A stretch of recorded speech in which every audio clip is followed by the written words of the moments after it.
The subject of black history is in dispute in some quarters. A man named J.A. Rogers, who was laughed at 20, 30 years ago, not taken seriously at all, is being taken very seriously these days. A new book called Great Black Men of Color has been edited by our guest tonight, Professor John Henrik Clark. Professor Clark, there are some rather startling, to put it mildly, revelations made in the book about certain presumed facts of history that I'm certain will not stick with the general white historical community. Well, I'll tell you, it became almost necessary for the Europeans to whiten up a part of black history when they began to take over the world in the 15th and the 16th century. And what Rogers has done is going back and taken a whole lot of the white away and showed you the original black faces of certain people in history.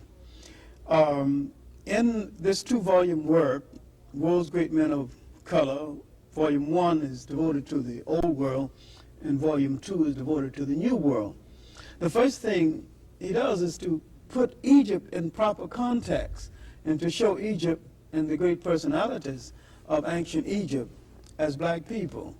And it might be startling, but he reveals that Cleopatra did not look like Elizabeth Taylor and wasn't a white woman at all.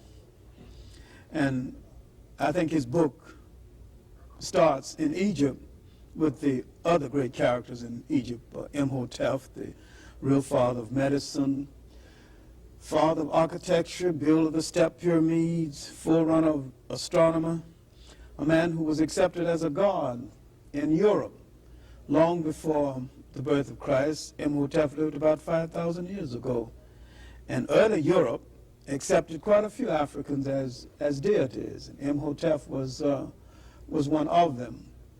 He opens the book actually with this great African who was the world's first multi-genius.